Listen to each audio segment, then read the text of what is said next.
Hello dear students.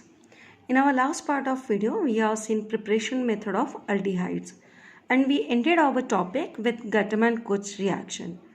Today we will discuss with preparation methods for ketone and some common method for preparation of both aldehydes and ketones. So let us begin with preparation of ketone. The very first method is by using acyl chloride. Acyl chlorides, when they are treated with dialkyl cadmium in presence of no reagent is required, it will give us ketone along with cadmium chloride. But now the question is that how this dialkyl cadmium is prepared. For that we take the help of Grignard reagent. Grignard reagent is treated with cadmium chloride in presence of dry ether, where we get dialkyl chloride along with other byproducts. Let us take one example. I am taking the example of ethyl magnesium bromide, which is a Grignard reagent. When it is treated with diethyl chloride, it will give us butane 2-on.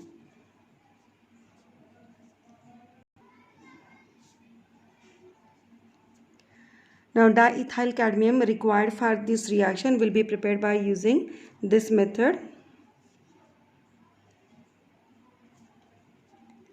Ethyl magnesium bromide is treated with cadmium chloride in presence of dry ether. It will give us diethyl cadmium along with side product. Now there is one correction. Here Grignard reagent is not used. Acyl chloride will be used. Please do this correction. So by using this method we get the product butane 2-on. The next method for the preparation of ketone is by using nitrile. Nitrile such as propane nitrile, when treated with Grignard reagent such as phenyl magnesium bromide in presence of dry ether. Now whenever any reaction with Grignard reagent is carried out, dry ether is a must part.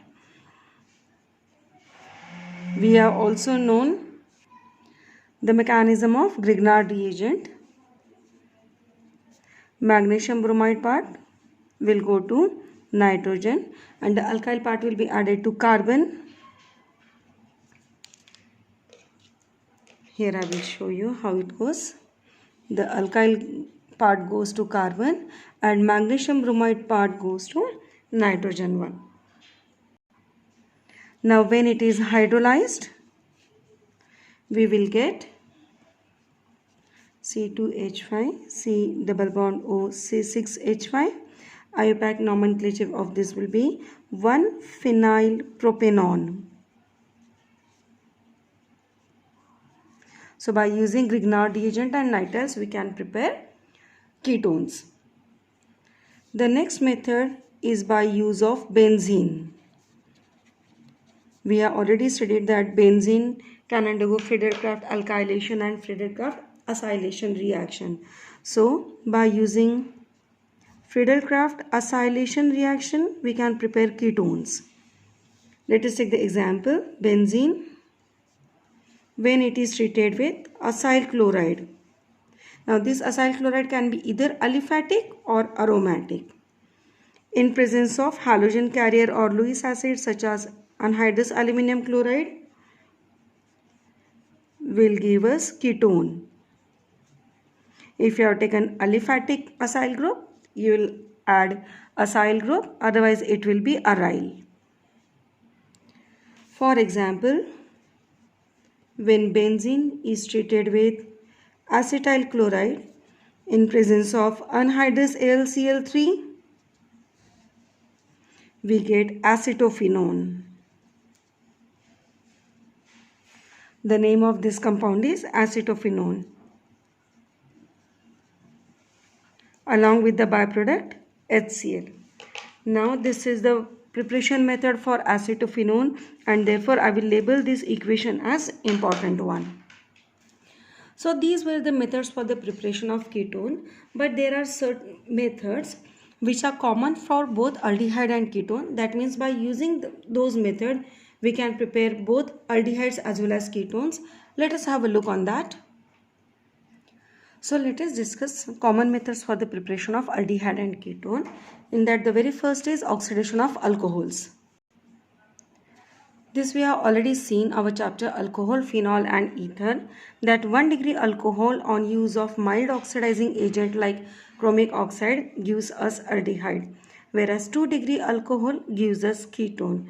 Now if we use strong oxidizing agent, this aldehyde or ketone will further get oxidized to carboxylic acid, and therefore use of mild oxidizing agent is required. Now the second method, which is common for the preparation for both aldehyde and ketone, is by catalytic dehydrogenation of alcohol.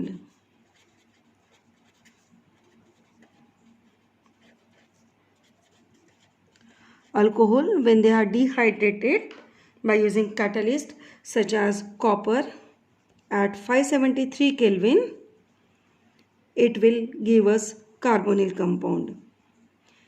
In our previous chapter, we have seen if alcohol are treated with concentrated H2SO4 at 443 Kelvin, then it will give us alkene.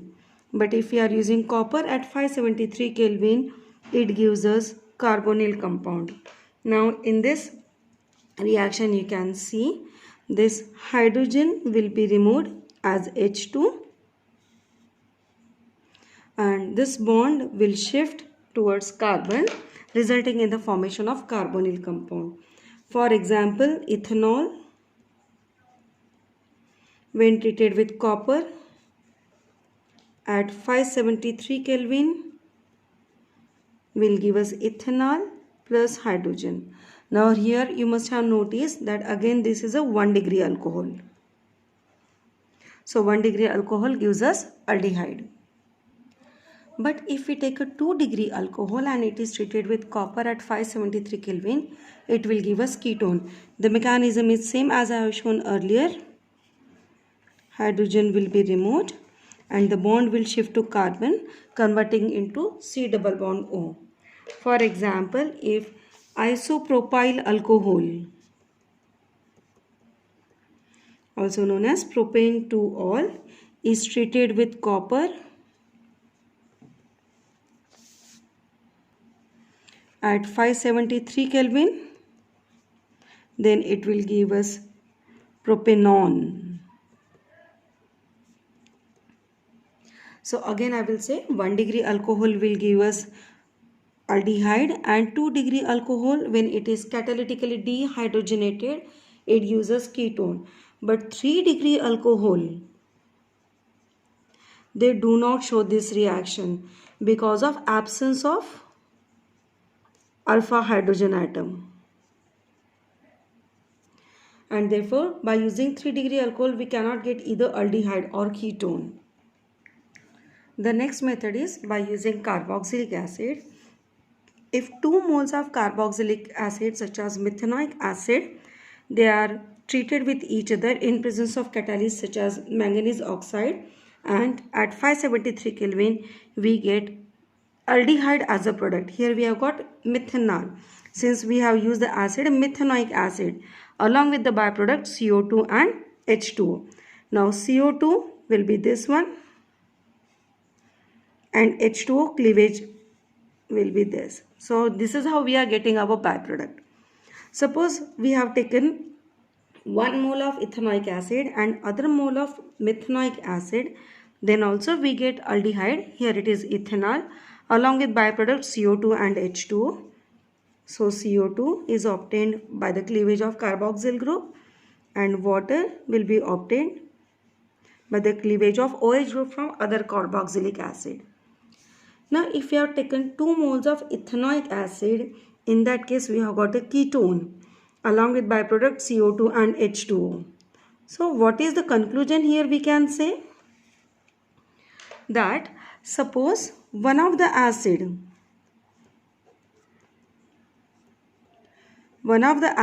is methanoic acid,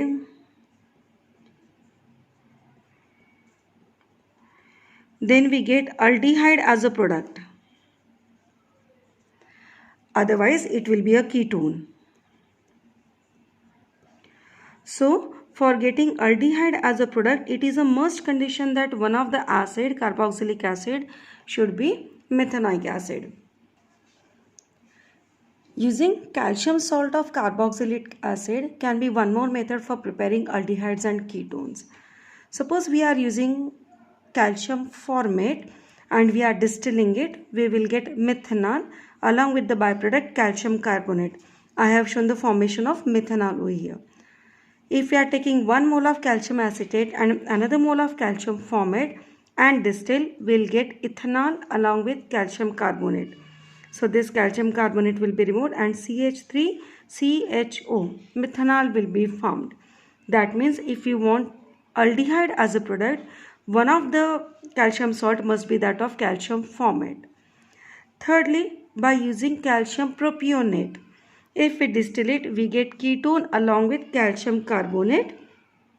So this will be calcium carbonate will be removed as a byproduct and CH3COCH3, that is propanol, will be obtained as a product. Moving on to the next method, that is by using hydrocarbons, and the method is known as by use of reductive ozonolysis. This you have studied in your class 11th also. That is, we are using alkenes.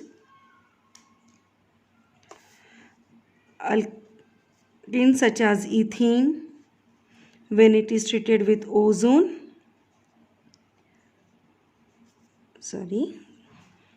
it will form first ozonoid. And this ozonoid, when it is further treated with zinc and hydrolyzed, will undergo the cleavage and therefore CH2O, that means I will get 2 moles of aldehyde. This is symmetrical alkene. When we are taking symmetrical alkene and carrying out its ozonolysis, we get aldehyde. But suppose we take unsymmetrical alkene and carry out its ozonolysis, then again the same way, firstly ozonoid will be formed and this ozonoid will undergo cleavage.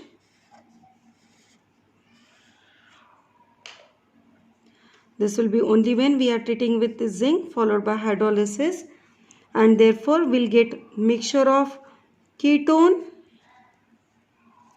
CH3 C double bond O CH3 propanol plus methanol. So by use of alkenes and by treating it with reductive ozonolysis, we can get mixture of aldehyde and ketone. The next method is by hydration of alkynes.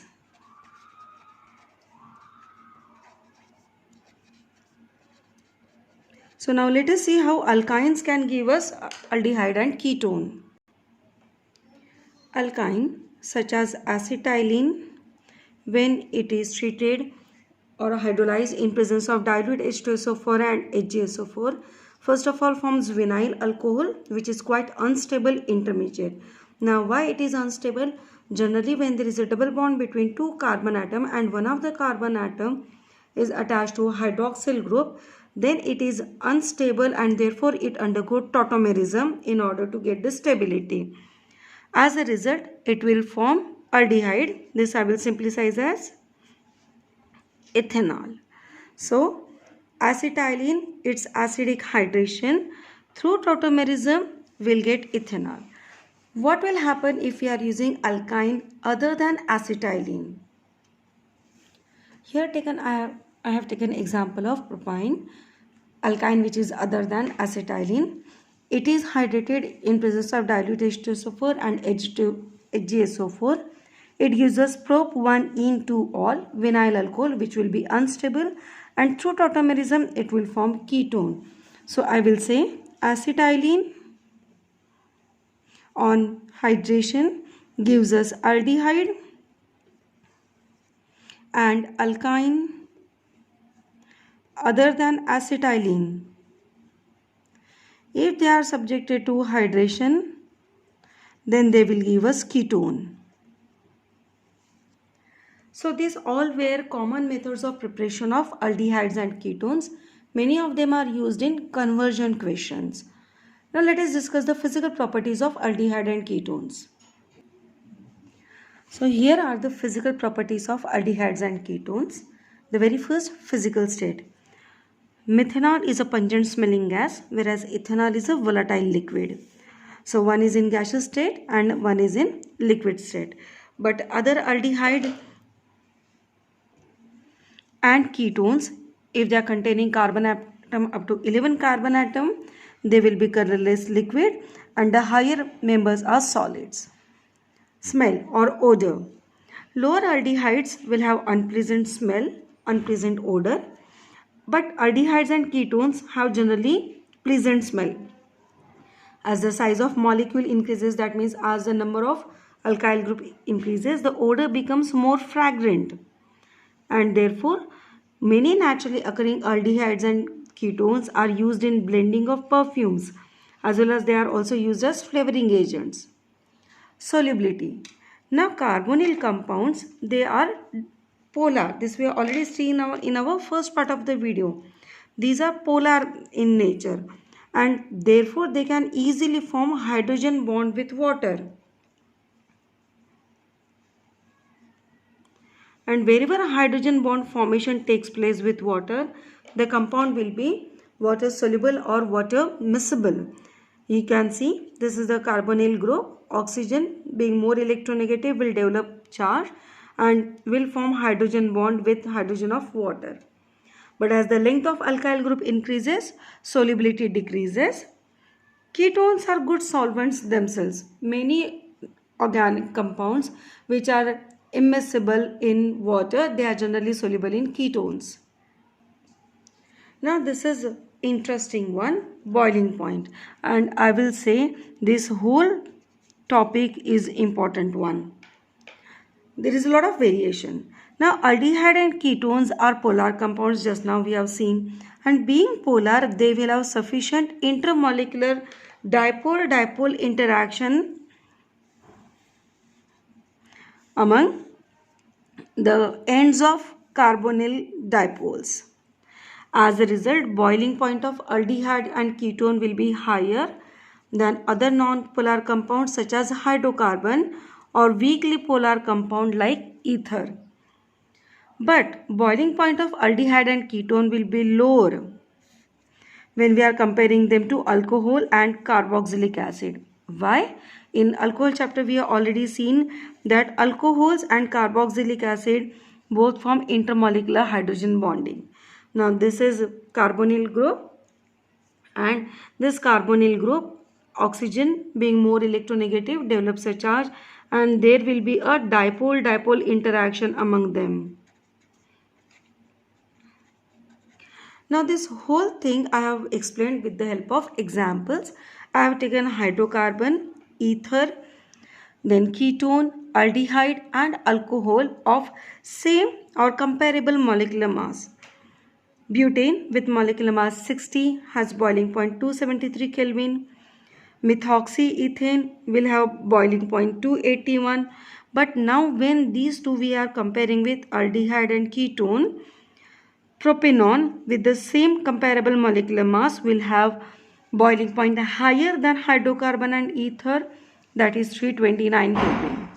Whereas aldehyde with the same comparable molecular mass 58 has boiling point of 322 Kelvin. But all these will have boiling point less than that of alcohol of same molecular mass or comparable molecular mass, 370 Kelvin. So hydrocarbon with least boiling point, ether will have little bit higher, then aldehyde, then ketone, and then alcohol. This will be our sequence of the boiling point. So this was all about boiling points of aldehyde and ketone. I hope you have understood the point that aldehyde boiling point will be less than that of ketone. So let us try to solve some questions on your own, and in our next part of the video we will discuss chemical properties of aldehydes and ketones. Try to solve these questions. All these answers you will get in these videos itself.